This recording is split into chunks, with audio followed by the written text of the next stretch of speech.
Bom, Paulo Teixeira, ministro de Desenvolvimento Agrário, senhor ministro, bom dia. Olha, qualquer coisa que diga respeito ao agronegócio é fundamental, porque o agronegócio é o nosso carro-chefe da economia brasileira, da nossa balança de comércio. Bom dia ao senhor. Bom dia, Datena, bom dia a todos os ouvintes da Rádio Bandeirantes. Ministro, começando pelo começo de um assunto que diz respeito a todos nós. Não é privilégio do agronegócio, mas tem também no agronegócio e começam a aparecer mais evidências. Primeiro, a relação incestuosa daquelas vinícolas lá do sul, produzem um vinho de primeira qualidade, mas que terceirizam mão de obra. Na hora de ver a mão de obra entregando o trabalho, está tudo certo, mas por que não fiscaliza como é que a empresa terceirizada está tratando quem produz um vinho que é de qualidade de competição internacional, inclusive? A escravidão que vinha sendo feita no setor das vinícolas do Sul é uma coisa simplesmente inaceitável no século XXI para um país que foi o penúltimo a acabar com a escravidão no mundo. O último foi Macau, que era uma possessão portuguesa e depois hoje passou para a China. É um absurdo. O Brasil teve 400 anos de escravidão. Nós não podemos falar em escravidão hoje em dia. Tem no meio rural? Tem, ao que parece, mais casos, né? Não sei quantos, mas tem, e tem em outros segmentos também. E agora aparecendo na colheita do arroz. Até que ponto o senhor observa isso como um grave problema do setor agrícola? E até que ponto o senhor acha que quem contrata é responsável para saber que empresa está contratando e que condições o trabalhador tem que ser tratado de uma maneira digna, honesta e humana? Datena, acho muito importante esses fatos que você trouxe aqui para o debate. Os últimos 7 anos desmontaram a fiscalização das relações trabalhistas. Aprovaram uma proposta de terceirização. Terceirização, vamos dizer, ela é necessária, mas aprovaram uma proposta irrestrita. E isso há um abuso do uso dessa modalidade de terceirização. E, simultaneamente, desmontaram a fiscalização das relações de trabalho. As DRTs foram todas desmontadas. E agora nós estamos nos deparando, já há 60 dias o presidente Lula está já no cargo, com trabalhos análogos a trabalho escravo, né? Na lavoura da uva, em vinícolas importantes do Brasil e também agora na lavoura do arroz, né? Em primeiro lugar, eu acho que aquele que contrata responde solidariamente. Ele não pode meio que terceirizar a responsabilidade também. Ele já terceirizou o serviço para baratear o serviço. Agora, ele não pode terceirizar a responsabilidade dizendo, eu não sabia, quer dizer, ele é da responsabilidade deles, eles têm que ter um alcance, né? E é o que tem de indústria vinícola, entre aspas, mais modernas no Brasil. Então é inaceitável, inadmissível chegar-se a essa situação de encontrar-se o trabalho análogo ao trabalho escravo. Então eu acho que há uma responsabilidade solidária do ponto de vista criminal e do ponto de vista trabalhista. E eu achei estranho ali, para comentar aqui em primeira mão com você, Datena, eu achei estranho o termo de ajustamento de conduta que o Ministério Público acabou contraindo com as empresas em relação a isso. Por quê? Porque a maior parte não fica para os trabalhadores, a maior parte fica para o Ministério Público e o Ministério Público distribuir o seu bel prazer. Eu acho que precisa ser questionado esse termo de ajustamento de conduta, porque eu acho que deveria ficar para os trabalhadores na maior parte e, em parte menores, para ajudar o Ministério Público, as DRTs, a fiscalizar essas relações de trabalho. Portanto, eu acho que sim, que há uma responsabilidade solidária daqueles que contratam. Quem contratar empresas terceirizadas tem que fiscalizar como estão sendo dadas as relações de trabalho, e acho também que agora a indenização tem que ir, em maior parte, para os trabalhadores. Estão dizendo que o trabalhador vai ficar com 9, 10 mil reais. Ora, 9, 10 mil reais é quase que uma indenização que você receberia num FGTS, né? Então, eu acho que tem que haver uma revisão, um questionamento desse acordo que foi feito, porque os trabalhadores que estavam em situação análoga a de escravos ali, eles relatam a existência de choques elétricos, né? Relatam todo tipo de violência. Há um trauma imenso, né, do tempo que viveram nesses termos, né? Mas eu acho que eles deveriam receber uma parcela maior dessa indenização, e nós temos que amplificar, fortalecer a capacidade de fiscalização das relações de trabalho no Brasil para que isso nunca mais aconteça. É o que você disse. Parece que a escravidão não foi, a abolição da escravatura não foi concluída. Hora e outra a gente vê coisas como essas, e me assustou muito acontecendo na lavoura da uva, na produção de vinho, no que é tido como uma economia muito moderna no Brasil e no Rio Grande do Sul. É entristecedor o que aconteceu ali, e parece que não diz respeito ao que a gente quer construir como civilização. Olha, ninguém quer penalizar o produtor de uma forma geral. Ninguém quer luta de classe. Ninguém quer isso. Mas tem casos aí que não é nem de indenização. É casos de prisão. Tem que prender o cara que permite, dentro de uma fazenda dele, de uma empresa dele, esse tipo de trabalho, de gente tomando choque elétrico, de gente que não podia conversar, mesmo familiares, tinha que dormir cedo. Parece uma coisa nazi-fascista isso. Então, tinha casos que tinha que prender os caras. Ninguém quer penalizar o produtor, mesmo porque acreditamos que a maior parte dos produtores brasileiros, que eu repito, representam um setor importantíssimo do mercado, principalmente de exportação do Brasil, mas nós temos que corrigir algumas coisas. Uma delas é essa aí. Não é à toa que a gente morre de fome no paraíso. Você pode ter mais de 30 milhões vivendo com... Quase 30 milhões de pessoas vivendo com $1 ou $2. Não compra comida. O cara que trabalha no campo às vezes morre de fome. O cara que produz a comida morre de fome. Então tem que resolver essa situação. Não adianta a gente exportar pra caramba, sendo que aqui dentro nós estamos morrendo de fome. Mais uma vez eu repito, não tem que penalizar o bom produtor. Tem que penalizar o mau produtor, como em qualquer caso. Não é verdade? E o trabalhador tem que estar com as defesas naturais que todo trabalhador de qualquer setor tem. Não pode ter uma desigualdade tão grande assim de um setor para o outro e permitir trabalho escravo. Tá? Agora, a próxima colocação, eu acho que ela é fundamental. Né? Como é que você explica tanta gente morrendo de fome no Brasil, se de repente o Brasil é considerado a fazenda do mundo? Se de repente o Brasil, se não fosse a pandemia, até 40 iria passar os Estados Unidos e ia ser o maior produtor de alimentos e commodities do setor do agronegócio do mundo. Como é que você explica o cara padecer de fome no paraíso? Como é que você explica preços altos do mercado, que aí não são por conta de produtor, na maioria das vezes? O mercado aumenta lá na prateleira, coisa que não tem por que aumentar, porque o produtor não aumentou o custo de produção, pelo contrário, reduziu.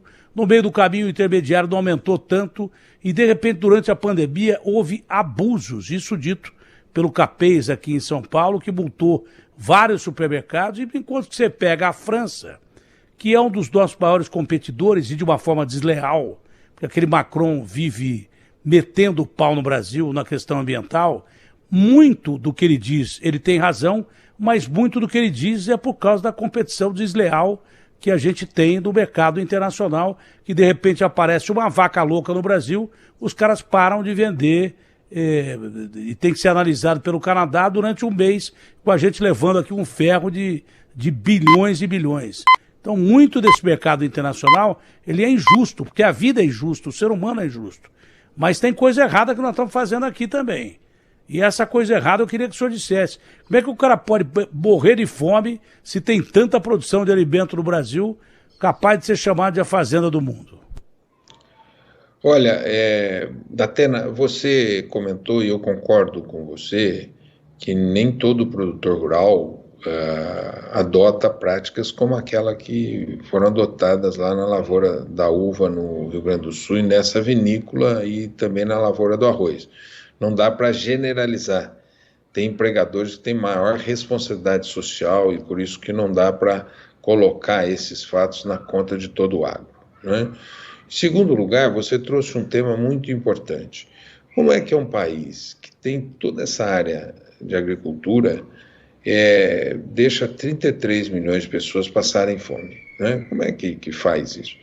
E eu acho que o que está acontecendo no Brasil é que abandonaram o pequeno agricultor e o médio agricultor, né? O grande agricultor vai bem, o agro está bem, ele tem produtividade e ele exporta, na sua grande maioria, ele está exportando soja, está exportando carne, né?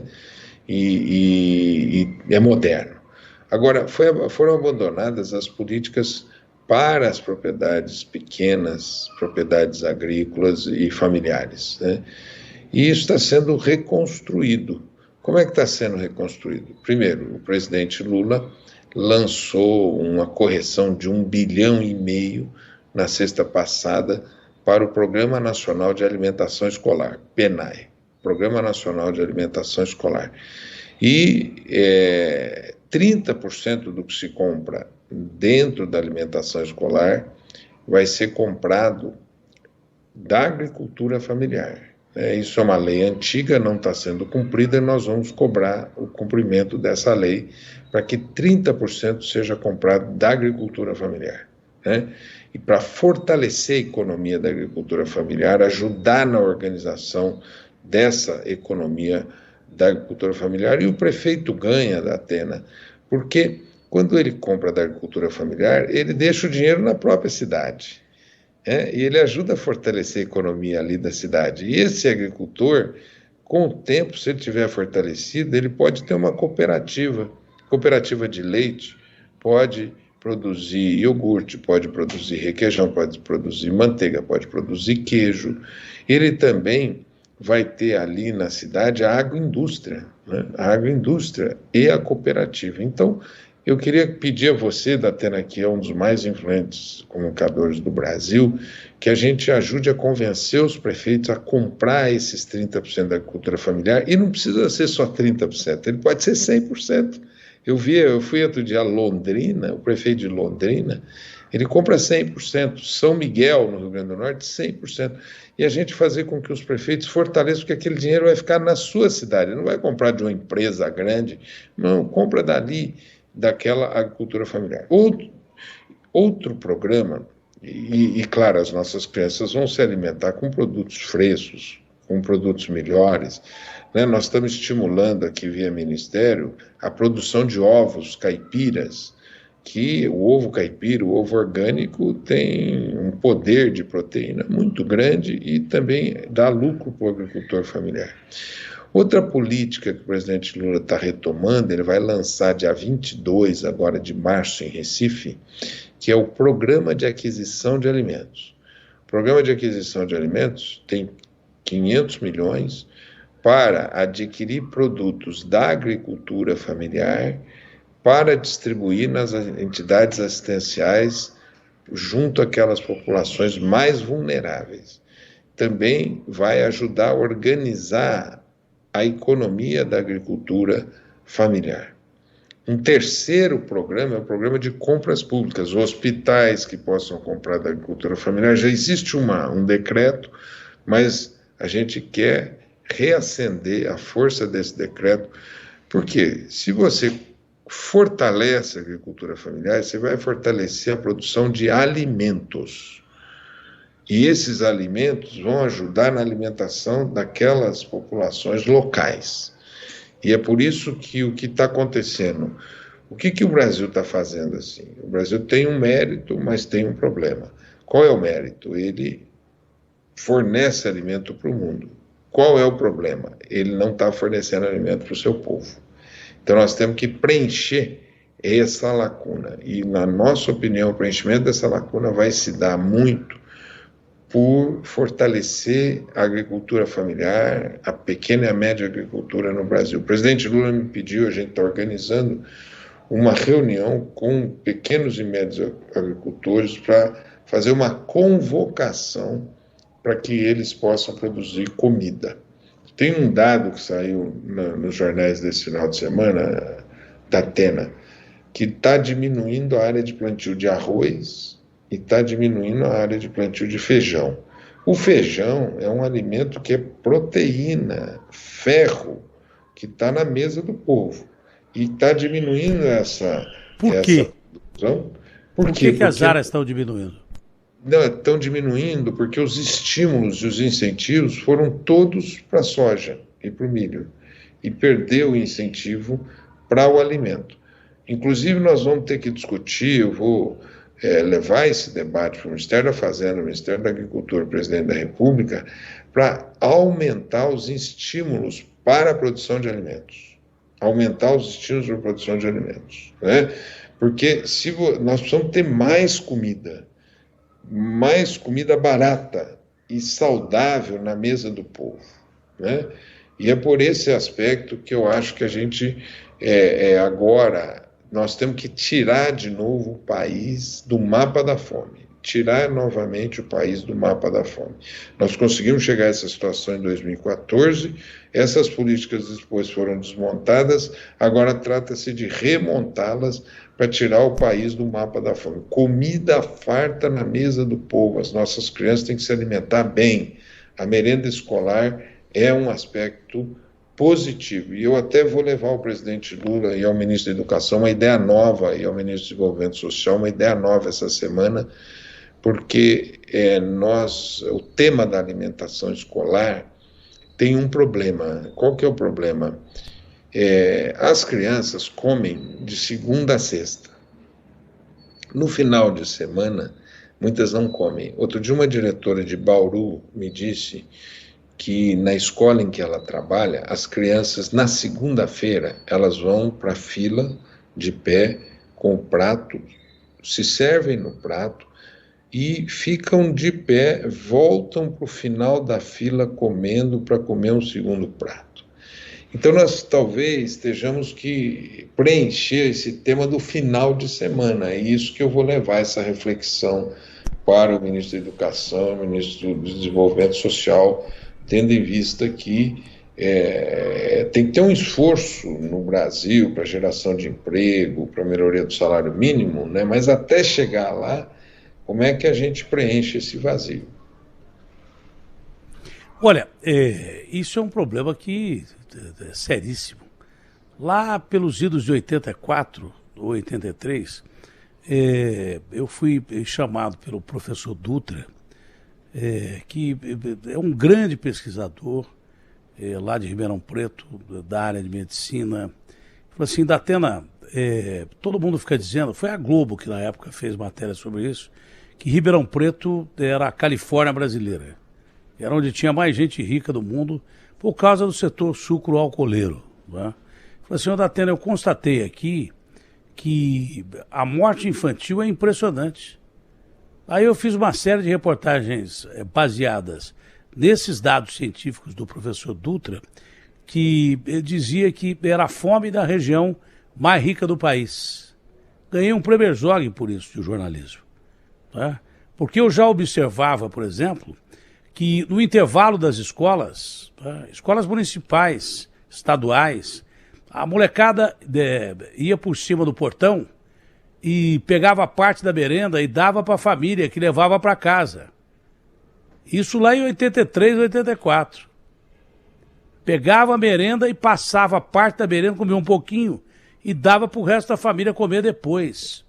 Eu fui em comunidade lá em Ribeirão Preto, que tinha crianças que a mãe, 2 crianças, eu me lembro, uma de 14, uma de 15 anos, mais ou menos isso, que faz muito tempo, que as crianças estavam comendo uma água de cabeça de porco que a mãe tinha feito um cozido pela 4ª ou 5ª vez. E as crianças cobertas de sarna. Então, esse não é um problema atual, isso vem de há muito tempo. Isso vem dessa divisão de renda canalha que existe no Brasil. Eu fiquei absurdamente chocado quando o Daniel, que o senhor deve conhecer, ligado à ONU, que cuida de segurança alimentar, disse aqui que o Brasil só fica atrás do Catar, então não fica, porque o Catar é um país que tem dono, é uma família que tem dono, em concentração de renda. O Brasil é o país que mais concentra a renda do mundo. Tem muito dinheiro na mão de pouca gente e não tem quase nada na mão da maioria das pessoas, significa que não tem como comer. Como é que o cara vai comer sem dinheiro? Então, isso tudo tem que ser corrigido. Agora, nas eleições ficou claro que o setor do agronegócio estava todo voltado para o Bolsonaro ser eleito e o Lula não. Principalmente a gente pode transferir essa pergunta mais para frente, de que o Lula ia tomar a terra de todo mundo, o MST ia tomar as fazendas, e o setor do agronegócio ficou muito em cima do Bolsonaro. Por que o setor do agronegócio apoiou muito mais, descabidamente muito mais o Bolsonaro e não o presidente Lula? Por medo de invasão de terra ou porque os produtores foram muito mais beneficiados do que quem produz dentro da fazenda deles ou quem produz dentro das empresas deles e daí por diante? Seria por isso, por esse descabido aí, ganho de alguns produtores e o trabalhador não ganhando quase nada, morrendo de fome, sendo escravizado? Olha, Latena, eu estive outro dia na posse da Frente Parlamentar da Agricultura e eu comecei o meu discurso dizendo o seguinte: presidente Lula tem grande apreço a vocês. Por quê? Porque em 2008 as dívidas do agronegócio foram equacionadas na MP 432 do presidente Lula, que equacionou 70 bilhões de dívida do agronegócio. Depois disso, ele fez um programa de modernização de frota e um outro programa de modernização da compra de implementos agrícolas, que todos esses caminhões que são usados no transporte de grãos no Brasil e também da frota foram financiados pelo BNDES, né? Enfim, na minha opinião, parte do agro apoiou o presidente Lula. Veja no Mato Grosso, os maiores produtores do agro do Mato Grosso, o TET, que é o MAGE, lá era o MAGE, o TET, que é o Carlos, eles apoiaram o Lula, né? Mesmo o atual ministro, né? O que é o Carlos Fávaro, né? E os pequenos também apoiaram. Quem não apoiou o Lula foi o médio, né? Que, na minha opinião, foi enredado num discurso falacioso, que foi um discurso que desmontou, né, uma prática que desmontou todos os mecanismos de controle no Brasil, né? Desmontaram todos os mecanismos de controle no Brasil e o próprio ex-presidente, ele tinha um mecanismo de acirramento e ele, nesse processo de acirramento, ele acabou contemplando e assim, liderando uma parte do agro. Eu acho que esse distanciamento do agro vai terminar. Que o presidente Lula, ele tem apreço ao agro, ele tem carinho ao agro, sabe da importância do agro, não é? E não tem um discurso de tensionamento, pelo contrário, um discurso de unificação do país ainda maior, né? Então eu acho que isso vai acabar e o agro vai vendo o quão o governo do presidente Lula é um governo responsável, mas é um governo também socialmente muito intenso, né? Por quê? Porque o presidente Lula entrou e logo ele foi acudir os Yanomamis, e eu não sei se você conhecia aquela imagem, mas o Brasil todo acabou por Claro que conhecer. não, né? Claro que não, nem o senhor conhecia, né? Aquilo ali parece o Holocausto brasileiro. É isso. Brasileiro nenhum conhecia aquilo. Os caras estavam sendo mortos lá e o negócio escondido. É isso, tudo escondido, né? Então ele foi lá e levantou o tapete para que todos vissem aquela realidade dos Yanomamis e acudiu os Yanomamis.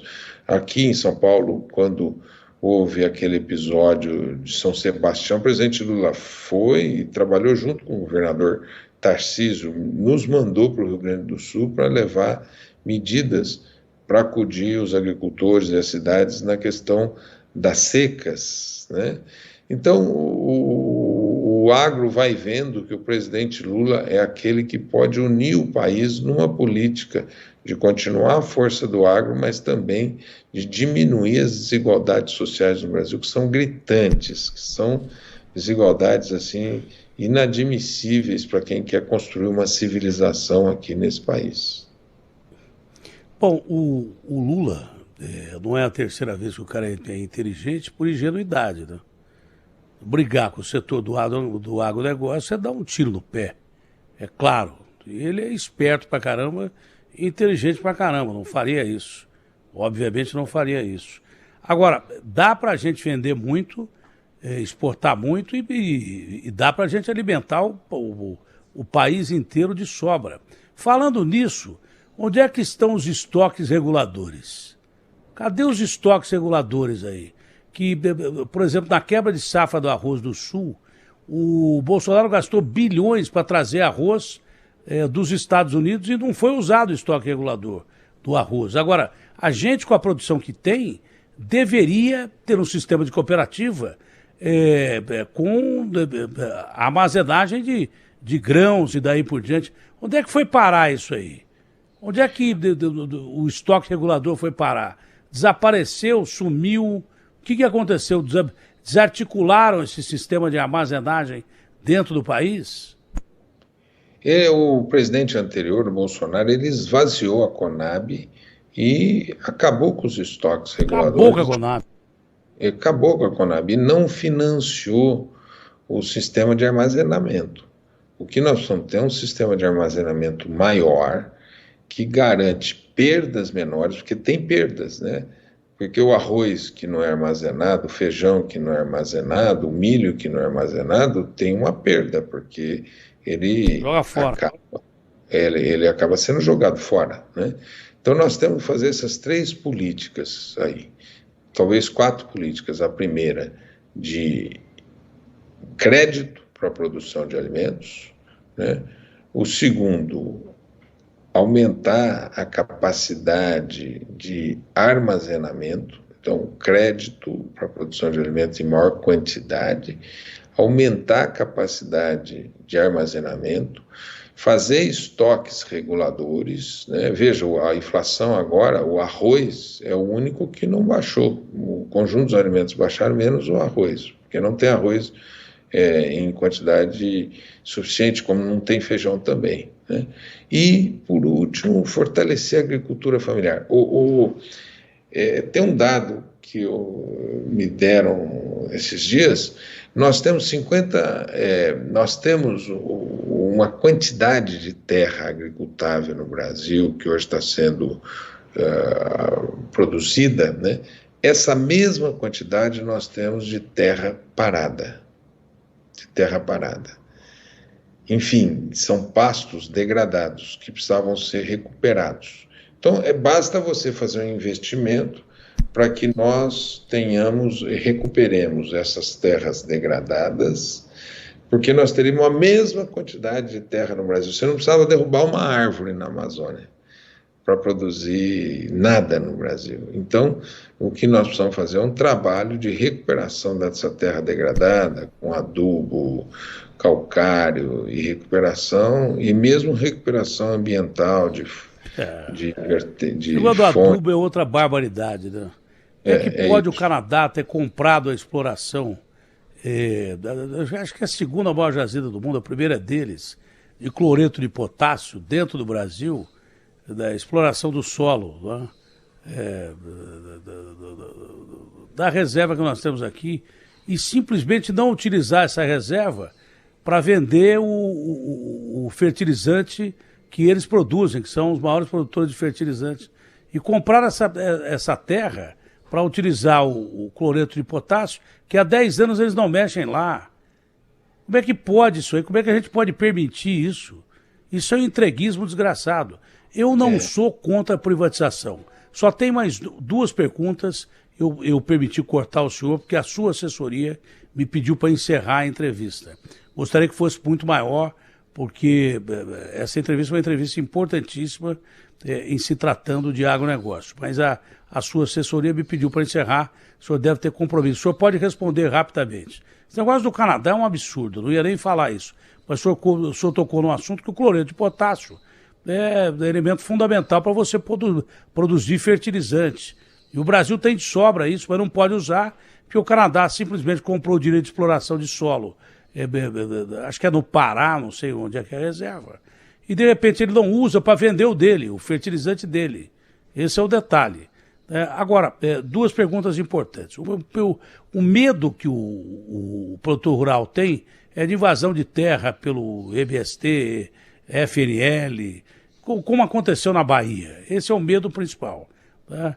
E outra pergunta importante sobre o CEAGESP, que o senhor pretende não permitir que seja privatizado. Eu não sou contra privatização, mas você tem que privatizar a empresa que é pesada e que o Estado não consegue tocar, que o Brasil não consegue tocar. Aí você privatiza. Não adianta nada, que nem os caras de trem aqui privatizaram linha 8, linha 9, metrô, e disseram, olha, acho que nós vamos devolver porque está em péssimo estado. Se estivesse em bom estado, não tinha por que privatizar. Os caras têm que comprar para privatizar e ter lucros, mas servindo o povo brasileiro, por exemplo, no setor de transporte aqui em São Paulo, bem. Porque senão o Estado fica com coisa ruim lá e muitas vezes corrupta e pronto, acabou. Cabide de emprego. Privatizar para entregar não adianta nada. Sendo que o cara que privatiza ainda quer que o Estado arrume a linha de trem para o cara usar. Isso é brincadeira, pô. Privatizar para entregar não dá. A questão do CEAGESP, eu acho que o senhor tem razão. Mas eu queria que o senhor explicasse isso. E a questão de invasão de terra, me permita dizer ao senhor que o senhor tem que ser rápido, porque jornalistas da sua assessoria são jornalistas como eu, e eu os respeito, estão pedindo para encerrar a entrevista, porque o senhor tem compromisso. Olha, primeiro eu ficaria o dia todo aqui com você, porque é uma alegria, né? E um privilégio poder falar. É minha também. E sobre a questão de fertilizantes, é inadmissível você ter o posicionamento que nós temos no agro, no mundo, e abrir mão das empresas de fertilizantes aqui no Brasil e de estimular fertilizantes. E todo mundo sabe que parte do custo dos alimentos se dá pela importação de fertilizantes. E ao dólar, $1 desse tamanho, você teria que ter uma indústria nacional de fertilizantes muito mais forte, né? Muito mais forte. Pode ser parte pública, pode ser parte privada, mas tinha que estar aqui a indústria de fertilizantes para um país que tem uma dependência do fertilizante para ter essa liderança no agro como nós temos, né? Em relação ao CEAGESP, primeiro, o CEAGESP é lucrativo. Ele é lucrativo, ele não é uma empresa que dá prejuízo. Agora, a minha opinião, podia dar mais lucro e tem coisas para serem acertadas lá dentro, né? Então, basta você ter uma administração séria que acerta as coisas dentro do CEAGESP, não é isso? E o CEAGESP ali é uma dinâmica importantíssima e você pode ainda abrir muito mais galpões para a agricultura familiar da Grande São Paulo, do estado de São Paulo, vender ali, porque é um mercado muito potente, já que ali compram os restaurantes, as feiras livres, mas também você pode estimular as pessoas a visitarem e a comprarem, como já acontece hoje. Tem muita coisa que as pessoas gostam de ir lá no CEAGESP. Então, nós podemos ter... E o CEAGESP tem um banco de alimentos que pode interagir com todos aqueles que fazem trabalho de combate à fome na cidade de São Paulo.